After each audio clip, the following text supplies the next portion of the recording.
Bienvenue dans À fleur de soie, un podcast qui vous invite à ralentir vraiment, à sortir du bruit, de l'urgence, des rôles et des jugements. Bienvenue dans cette parenthèse hors du temps, un espace pour ressentir, respirer et laisser les choses se déposer. Je suis Ophélie, psychologue et cofondatrice d'Apep Co. Au quotidien, dans mon travail, j'accompagne des personnes au plus près de ce qu'elles traversent. Et ce que je vois chaque jour, ce sont des individus profondément puissants. Des personnes capables de traverser, de surmonter des tempêtes, des tornades, des tsunamis, et qui souvent, sans même le mesurer, portent en elles des ressources extraordinaires. À ce micro, j'ai envie de faire entendre cela. Ici, nous allons donc parler de santé mentale, et surtout, des ressources que chacun crée, invente, saisit ou encore transforme pour s'ajuster, se retrouver et même parfois renaître. Chaque rencontre est une parenthèse, un instant partagé, un moment de présence où se raconte une histoire singulière et où se déposent des ressources qui peuvent être essentielles. Bienvenue dans cette marche intérieure, cet espace intimiste et belle écoute. Aujourd'hui, je reçois Camille, fondatrice de Aligné. À seulement 23 ans, Camille débute sa carrière comme directrice de crèche. Un premier poste à responsabilité et intense. Très vite, le rythme est soutenu, avec en arrière-plan des injonctions bien ancrées liées à son éducation.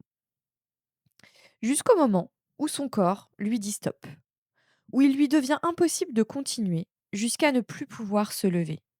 Ce diagnostic vient alors poser des mots et peu à peu, une forme de légitimité sur ce qu'elle traverse. Quelque temps après, Camille part seule à Bali pour se former au yoga.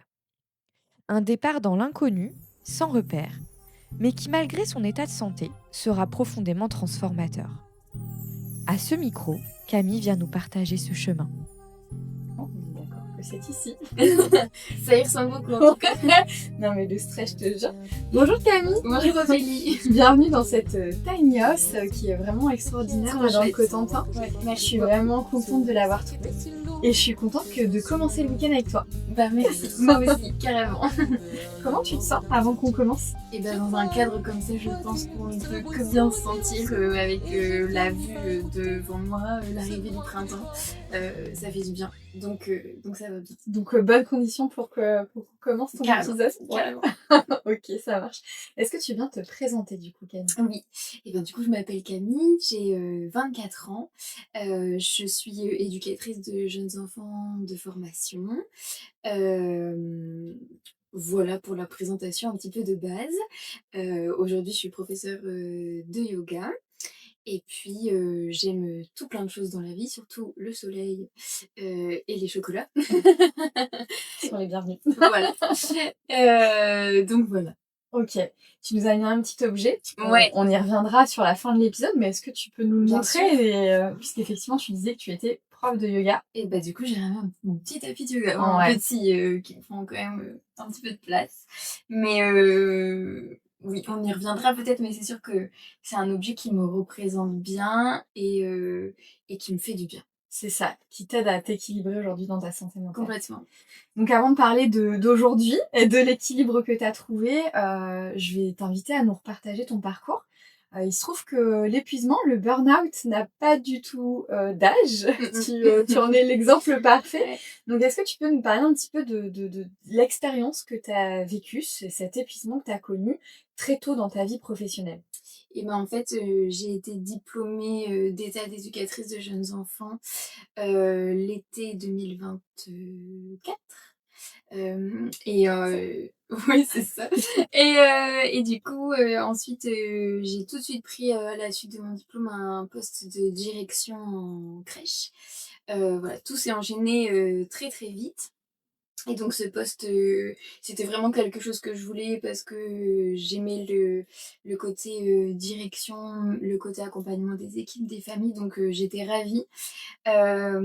J'avais beaucoup d'entrain, c'était mon premier vrai poste. Donc je suis arrivée avec beaucoup d'envie de bien faire, je prenais ça très à cœur.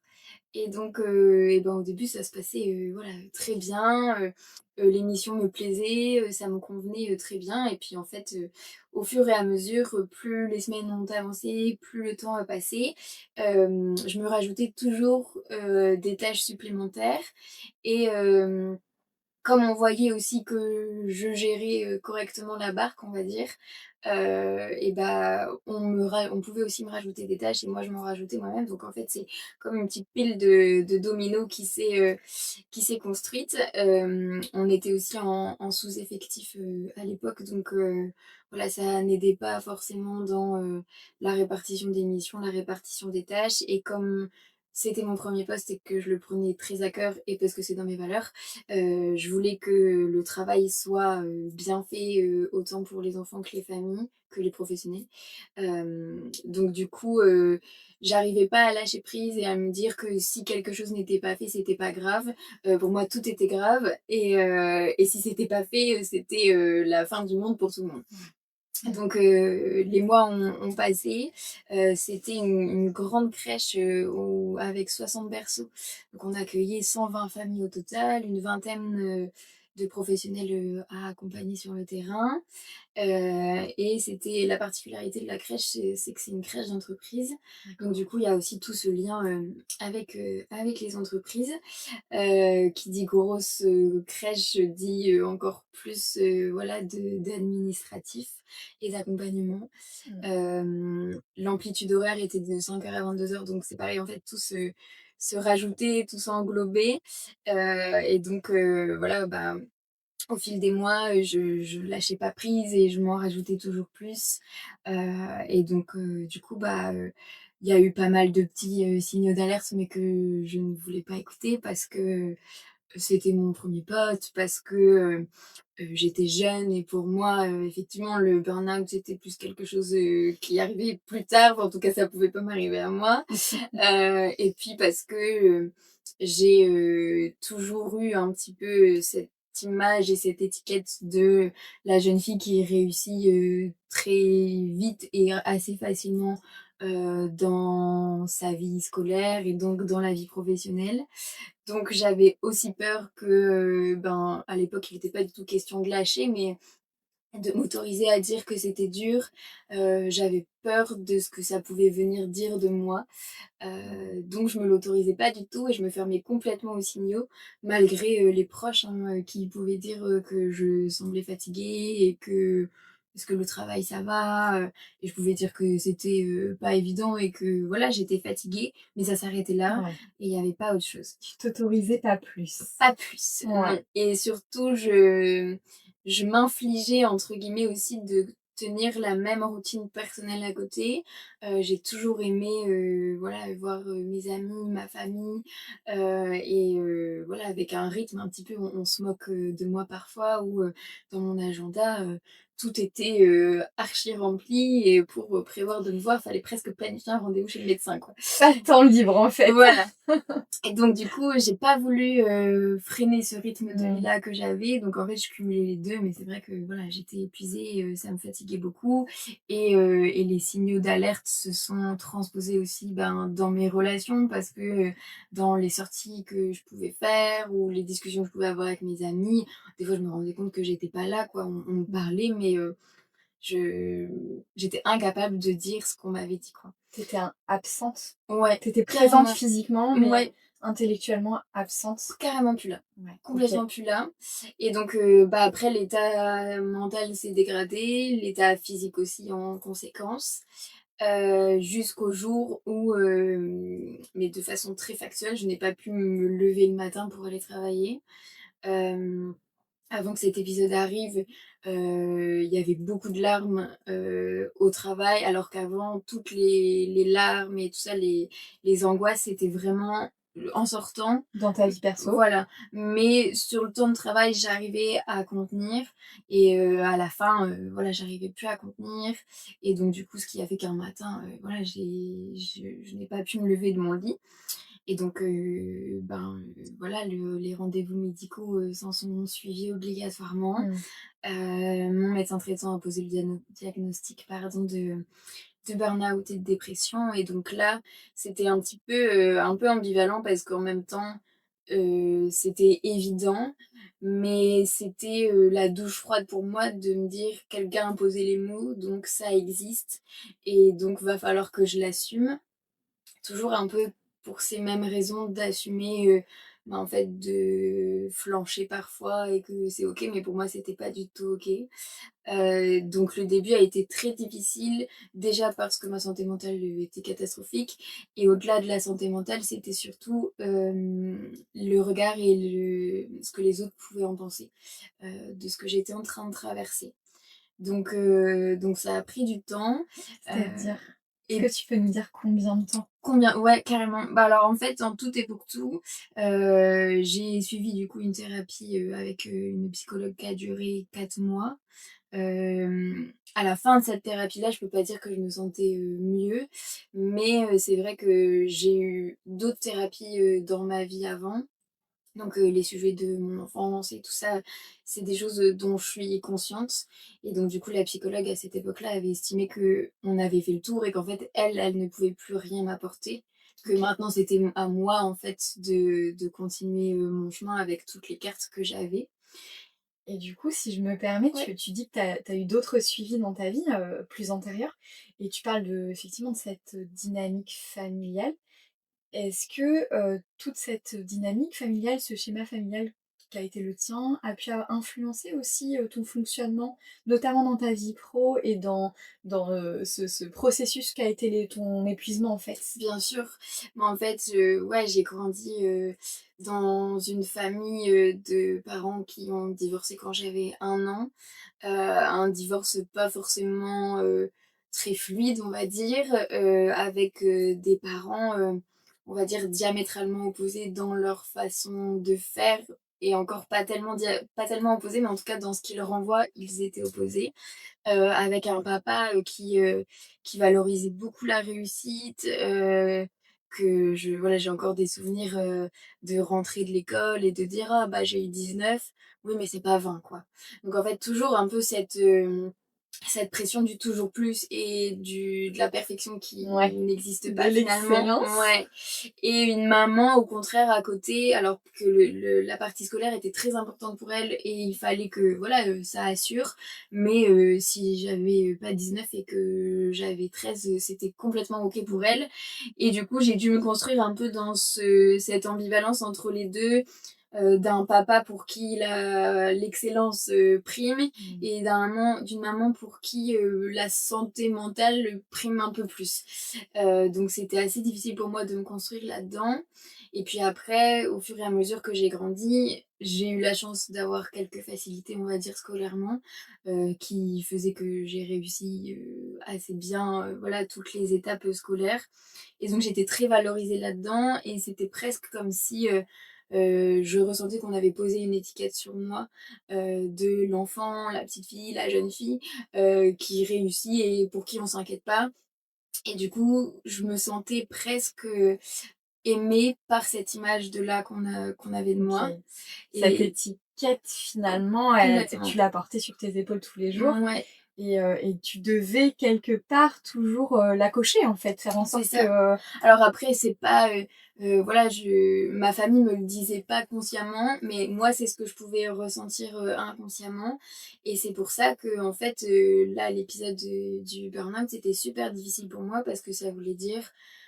que pour la première fois, entre guillemets, «j'avais un échec» dans ma vie pro, scolaire, enfin tout ça, et comme pour moi la validation et l'amour de ma famille passait inconsciemment, hein, mais essentiellement mmh, par ma réussite, je me suis dit: «Bah, déjà je m'effondre, moi-même personnellement, mais en plus de ça, je vais tout perdre quoi, parce que, qu'est-ce que vont dire les autres? Qu'est-ce que vont penser les autres?» OK. Donc ça a été super difficile, ouais, juste d'accepter et puis, au-delà de l'épreuve, c'était que, bah, malheureusement, j'ai un petit peu trop attendu pour consulter et tout ça, donc j'ai aussi dû passer et encore aujourd'hui par un traitement médicamenteux pour la Mmh. dépression Mmh. et c'était me dire: «Mais comment je vais pouvoir, assumer en fait que, bah, à l'époque, 23 ans, 24 ans, je dois prendre des médicaments parce Mmh. que, je suis dans une santé mentale, catastrophique, quoi». fragile et qui l'est encore aujourd'hui, comme tu dis. Et ben ouais, en fait, je pense que voilà, ça met du temps à guérir, si tant est que voilà, il y a une guérison totale un jour, mais ouais, ça prend du temps. Il y a des jours où ça va super bien et d'autres jours où bah, je me sens des fois rattrapée en fait par toute cette épreuve. Je suis quelqu'un aussi qui me questionne beaucoup, qui réfléchit beaucoup, donc peut-être que ça y joue aussi, mais je sens qu'à certains moments, ouais, ça me rattrape encore. C'est pas totalement fini. Et pour exemple, je me vois pas du tout encore aujourd'hui reprendre un travail salarié et encore moins en crèche comme je pouvais l'avoir avant. Ouais, et encore moins de responsabilité, parce que Ouais. c'est ce que tu dis quand même que tu as eu ce diplôme d'éducatrice spécialisée, mais en même temps tu as été très vite parachutée. Ouais. Alors quelque part c'était aussi un poste que tu voulais, qui t'aspirait, mais pour autant c'est un poste à responsabilité dès le début de la carrière, c'est quand même pas rien, avec une grosse équipe et beaucoup d'enfants. Donc évidemment, t'imaginer reprendre un poste salarié et peut-être en plus de responsabilité, c'est inenvisageable pour aujourd'hui. Bah ouais, en fait je sais même pas tant si c'est la responsabilité qui m'en a fait arriver là, parce que je pense que j'aurais été sur le terrain, peut-être que ça aurait été la même chose. En fait, cette un peu incapacité à poser des limites et à vouloir que ça soit toujours parfait, mais sur un métier de terrain ou direction, c'est la même chose en fait, rien ne peut être parfait. Donc peut-être que ça aurait été différent, mais en fait je pense que c'est pas tant la responsabilité qui m'a fait flancher, même si forcément ça a rajouté de la charge mentale et de travail. Mais plus ma manière de fonctionner et de toujours vouloir atteindre une perfection en fait qui n'existe pas quoi. Pendant cette période-là, donc tu as quand même parlé des signaux d'alerte, parce qu'effectivement beaucoup pensent que l'épuisement c'est du jour au lendemain, alors qu'en fait c'est un processus qui s'installe tout doucement, avec des signaux d'alerte qui apparaissent. Tu as parlé des signaux d'alerte physiques, tu nous as parlé des signaux d'alerte intellectuels et aussi émotionnels.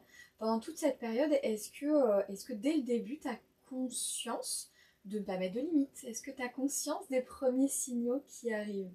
Non, parce que en fait je veux pas les voir, donc j'en prends même pas conscience parce que je bloque directement.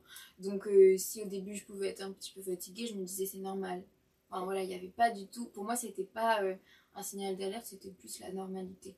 Et c'est quand ça a commencé à devenir voilà, plus de signaux, plus intenses, que là je me suis dit bon il y a peut-être quelque chose, mais je voulais toujours pas le voir. Mais au début pour moi en fait je me disais c'est normal, c'est que ça doit être comme ça. Donc je le voyais pas du tout comme un signal d'alerte. Ok, à partir de quand quand même tu prends conscience sans t'autoriser? Parce qu'en fait effectivement comme tu dis il y a deux niveaux, il y a le fait que tu t'interdisais tellement que tu ne conscientisais pas, et après il y a peut-être eu l'étape intermédiaire où tu avais conscience mais sans te donner le droit de l'exprimer. À partir de quel moment tu prends conscience que quand même il y a quelque chose qui est plus fort, qui est plus important, qui est plus intense que de la fatigue normale?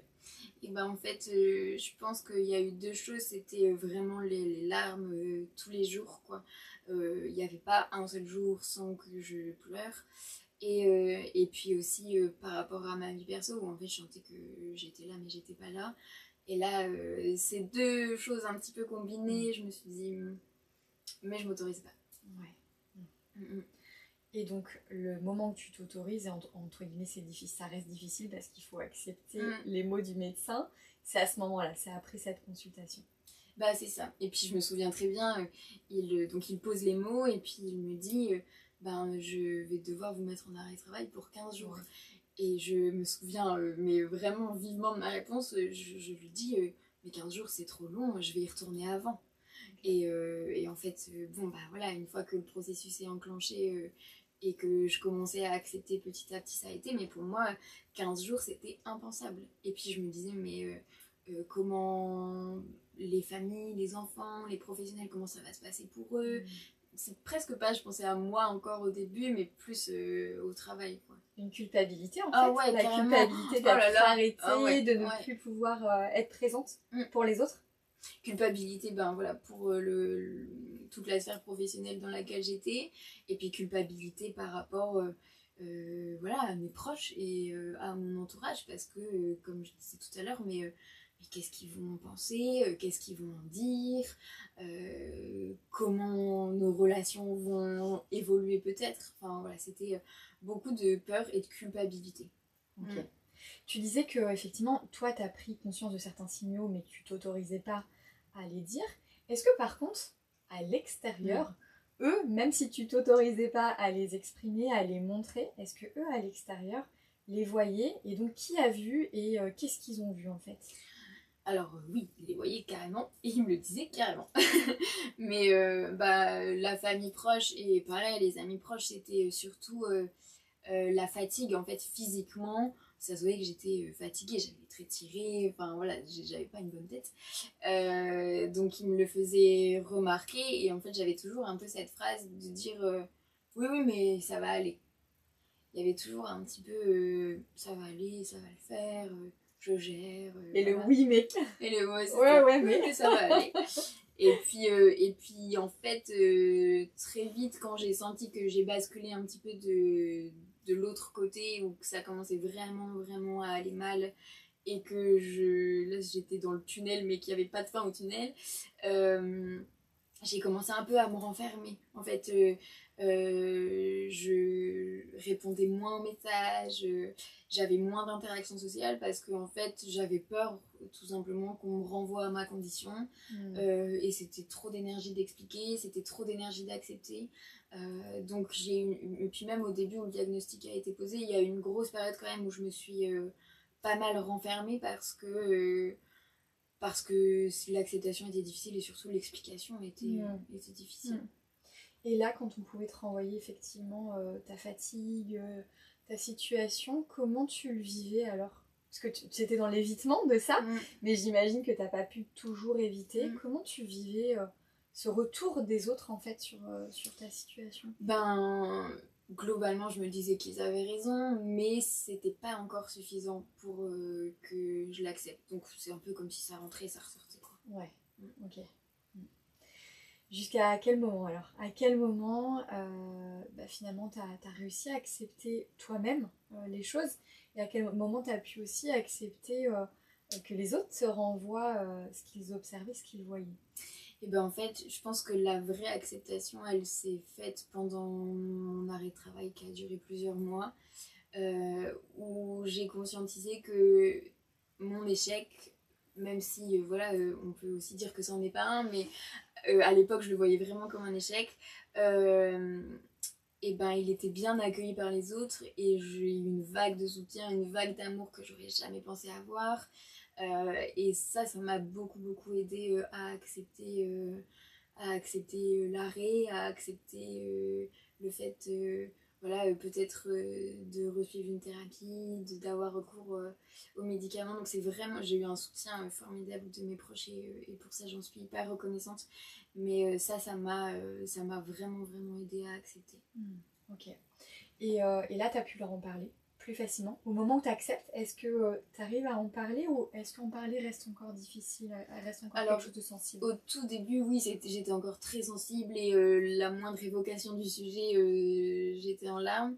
Et puis après j'ai réussi à en parler librement comme on peut le faire là, avec plus de facilité en tout cas. Et oui, ça m'a fait du bien. Alors au début, c'est toujours difficile parce que du coup, c'est quelque chose que j'avais enfoui depuis plusieurs mois. Mais en fait, quand ça sort, ça fait du bien. Et cette prise de conscience de me dire c'était un peu terrible comme situation, ça m'a fait du bien en fait.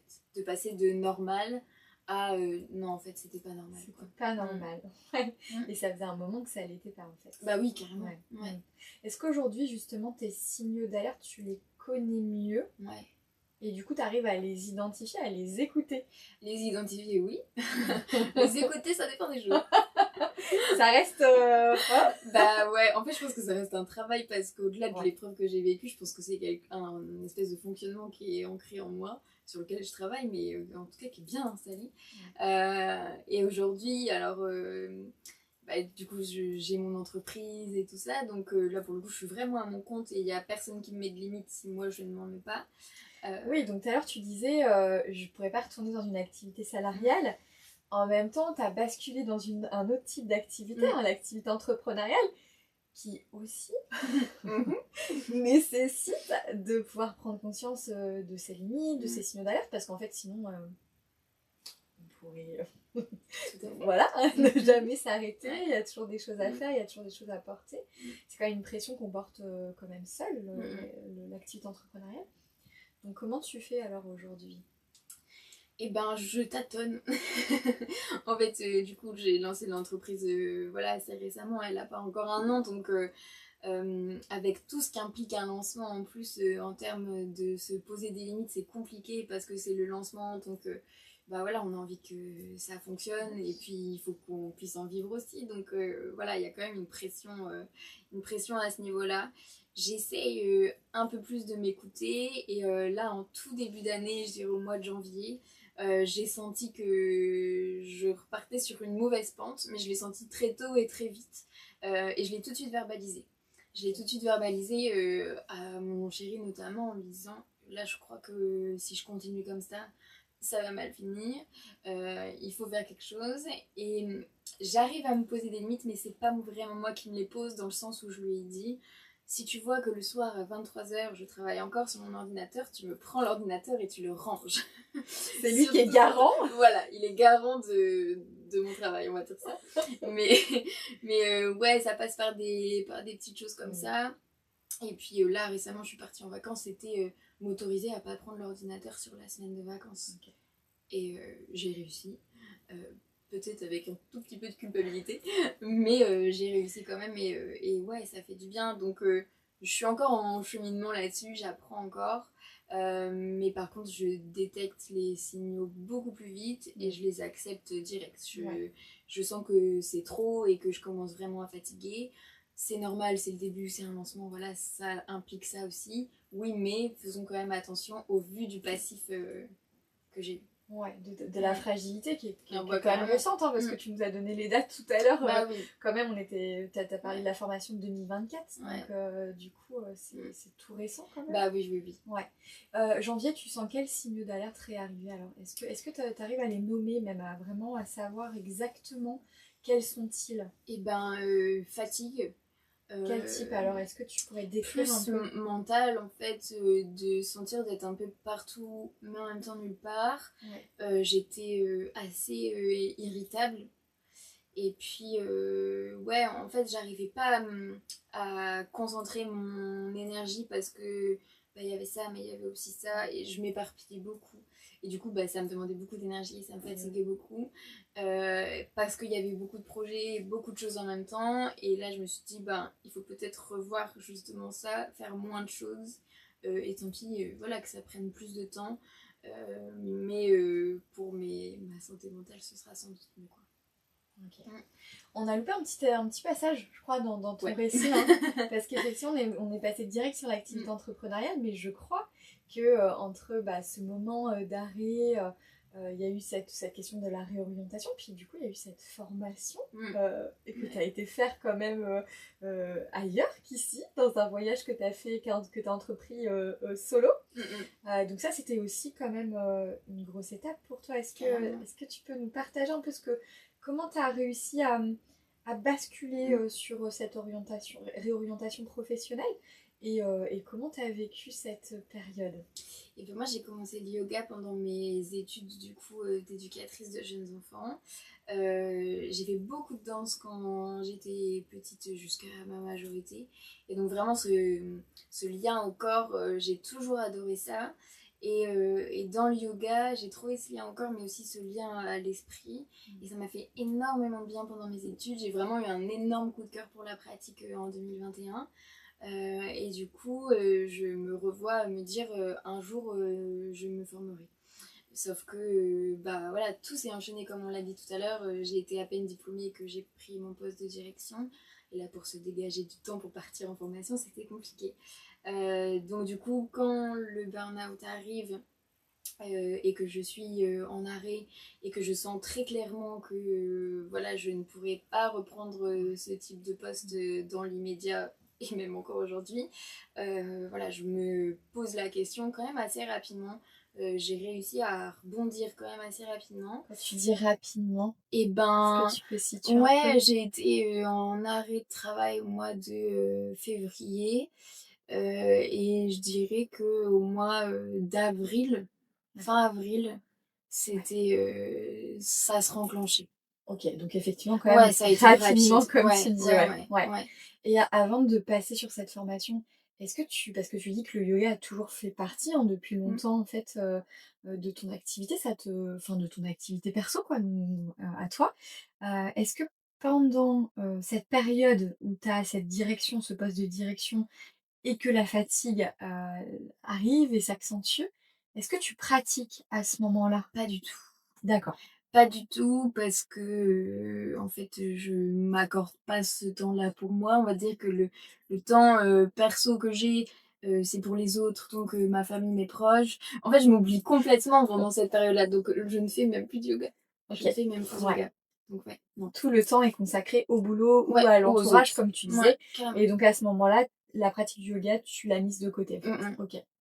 En tout cas, ouais, si je pratiquais, ça restait quand même, très occasionnel par rapport à avant, quoi. Mm. Donc ouais. Mais du coup, en avril, Et tu du coup, en décides. avril, je rebondis. Ouais. Et je me dis qu'en fait, bah, c'est le moment un peu ou jamais, de faire cette formation, qui me fait rêver depuis plusieurs années.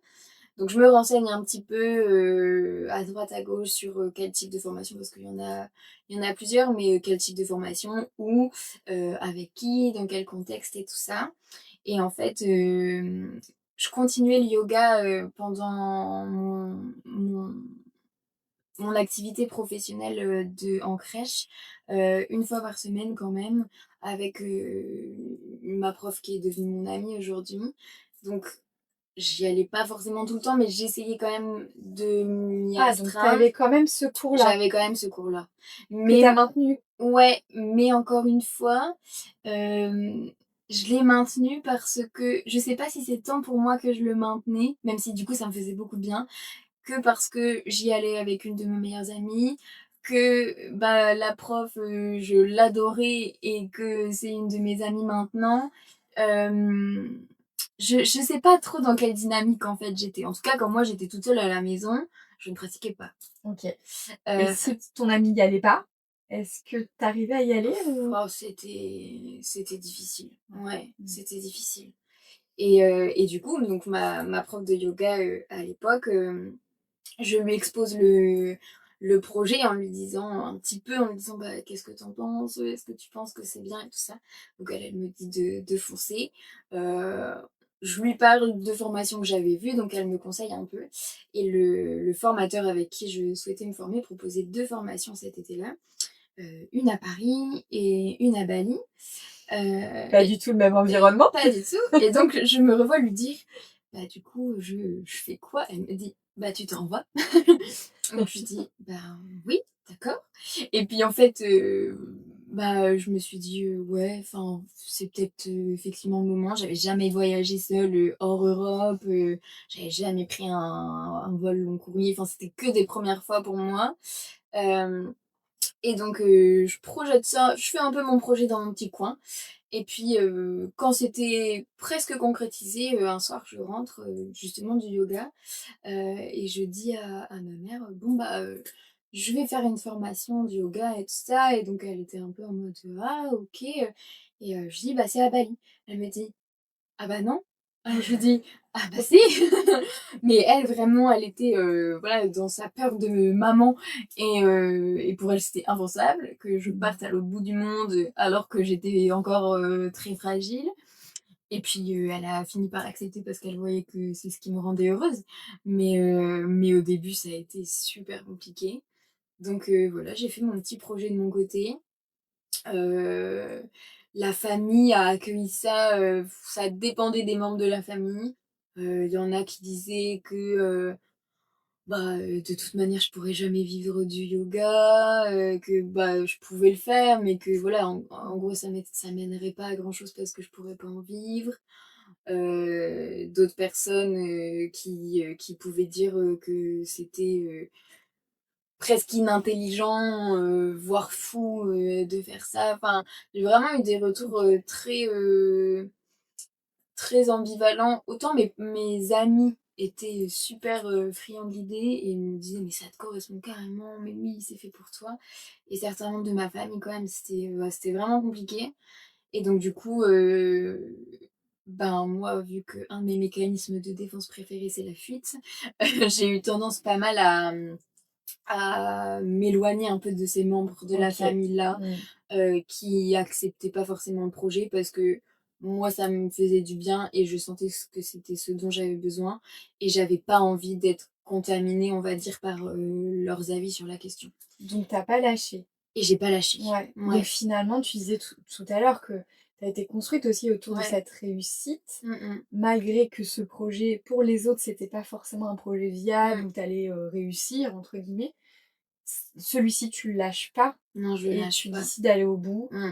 et ça abandonne, aussi tes peurs, de ne pas être aimé parce que tu as associé tout à l'heure, le fait que, Mmh. pour toi effectivement, avec l'éducation que tu as reçue, être aimé c'est, quand tu arrives à réussir, quand tu es parfaite. Et pour autant là, effectivement, tu arrives, là, c'est l'exemple qui prouve que tu arrives à te détacher de cette norme-là. Bah, en fait, pendant tout le processus où j'ai été en arrêt, et que j'ai vu que même si j'étais en arrêt et ben, j'avais le soutien de mes proches, ça n'enlevait en rien leur amour, et bah, là, je me suis dit: «Bah, en fait, c'est la même chose pour Bali, c'est, si vraiment, je compte pour eux et qu'ils m'aiment et ben, ils accepteront». Ça changera pas les Ouais, relations. OK. exactement. Et donc c'est pour ça que j'ai pas lâché et que je me suis dit: «Bah, en fait, non, mais je vais y aller». Et puis il y avait un peu aussi cette forme un peu de rébellion où, où j'ai toujours un peu fait ce que les autres attendaient de moi que je fasse.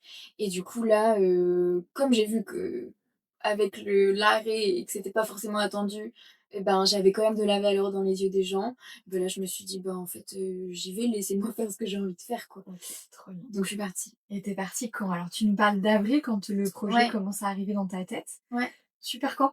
Je suis partie l'été 2025. Ouais, donc en quelle période? Juin? Juillet, fin Juillet? juillet, OK. ouais, je suis partie fin juillet et c'était la plus belle expérience, je pense, de ma vie.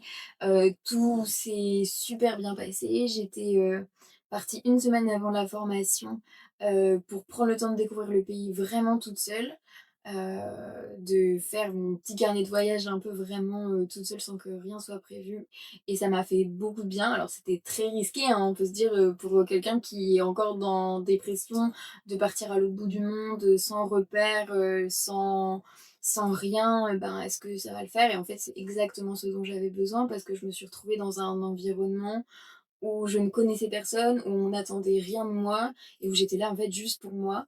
Et donc je me suis presque jamais aussi bien sentie, là-bas, enfin, de ma vie que là-bas, en fait.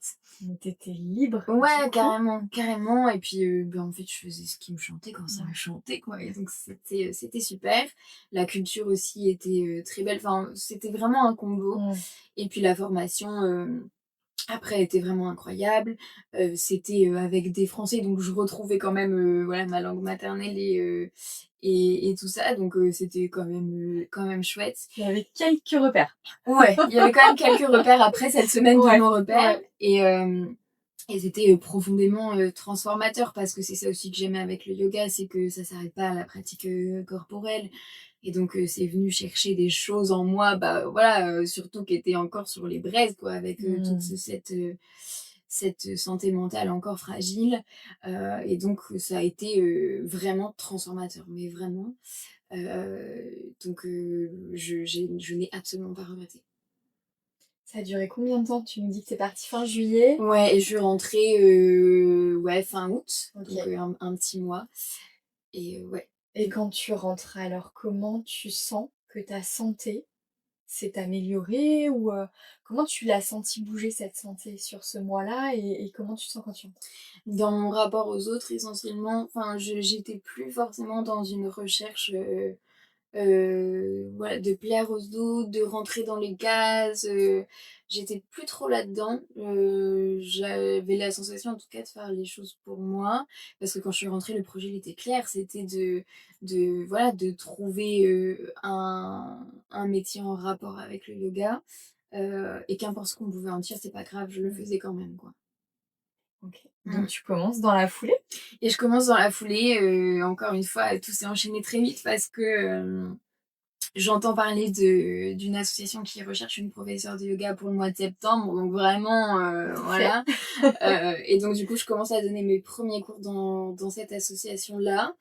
Et puis, en parallèle de ces premiers cours que je donne, je monte tout un projet pour monter mon entreprise à moi, parce que je suis salariée de l'association, donc j'avais pas eu besoin de construire mon entreprise. Donc jusque de septembre en fait à décembre, je prends vraiment le temps de projeter tout ça, et puis au mois de janvier, l'entreprise s'est lancée. Tu te lances. Donc là, l'entreprise a quelques mois. Bah oui. Oui. Ok. Est-ce que tu peux, on va peut-être terminer là-dessus, est-ce que tu peux nous parler du coup de cette activité? Qu'est-ce que tu proposes? Etc. Qu'on puisse un peu, si on a envie, Avec venir se plaisir. rencontrer. Avec grand plaisir. Et du coup, je suis prof de yoga, notamment, à Cherbourg. Je donne des cours collectifs, des cours individuels. Les cours collectifs, c'est un petit peu pour les personnes qui ont envie de retrouver une petite bulle de bien-être. Donc il y a plusieurs styles de yoga, plusieurs créneaux horaires. Et un espace aussi qui me tient vraiment à cœur avec le yoga, c'est le yoga prénatal. Du coup, j'accompagne les femmes enceintes dans ce chemin de la maternité. Donc ça, c'est pour la partie yoga, avec quelques événements aussi ponctuels sous forme d'ateliers. Et puis récemment, du coup, j'ai été diplômée en hypnose périnatale, parce que la femme enceinte, autant dans la préconception que la grossesse que l'après, ça me ramène quand même un petit peu à mon cœur de métier d'avant, et j'aime toujours ça, mais Ça d'une te autre manière. raccroche finalement. Ouais. Ouais. Mais d'une autre manière. Et du coup, voilà, va y avoir tout cet accompagnement-là qui va se développer un petit peu en mix aussi, j'aimerais, entre hypnose et yoga, et pouvoir proposer quelque chose de global, autant dans le corps que dans la tête. Ok. Mais alors du coup, ça t'a demandé une nouvelle formation? Ouais, oui, parce que moi j'adore faire tout plein de trucs en même temps. Ok. Donc en parallèle que oui, je crée l'entreprise, que je donnais des cours, je suivais la formation du mois de novembre là jusqu'à très récemment. D'accord, une formation sur plusieurs mois. Ok. Tout à fait. Ok, donc ça aussi à Cherbourg. Donc Tout à t'as des fait. locaux pour les deux pour, Et tout ce qui est accompagnement individuel, que ce soit en yoga ou alors pour les femmes enceintes en yoga et en hypnose, ça se fait à domicile. Donc je me déplace directement avec tout le matériel. Et pour les cours collectifs de yoga, ça se passe dans un studio à Cherbourg, chez Enjoy Studio. Ok, Voilà. ok, trop bien. Et donc comment tu te sens dans cette activité professionnelle? Je me sens super bien parce que je sens que ce que je fais, ça m'anime profondément, que c'est là où je dois être, et je regrette vraiment pour rien au monde cette décision. Et même, je remercie aujourd'hui, ça peut paraître hyper bizarre de dire je remercie ma dépression, je remercie mon burn-out et tout, ça peut paraître très cliché, mais enfin, je le ressens vraiment comme ça, parce que sans cette épreuve-là, j'aurais continué à vivre une vie qui me correspondait pas forcément, et qui correspondait plus peut-être à ce qu'on attendait de moi que ce que moi je voulais vraiment. Donc aujourd'hui, je me sens vraiment bien dans ce que je fais. L'entrepreneuriat, j'adore pouvoir explorer un peu toute ma créativité et faire quelque chose qui me ressemble. Donc ça, je trouve ça génial et j'adore. Après, c'est ce qu'on disait aussi, l'entrepreneuriat, c'est il faut apprendre à poser des limites, à continuer à prendre soin de soi, parce que c'est nécessaire aussi pour prendre soin des autres.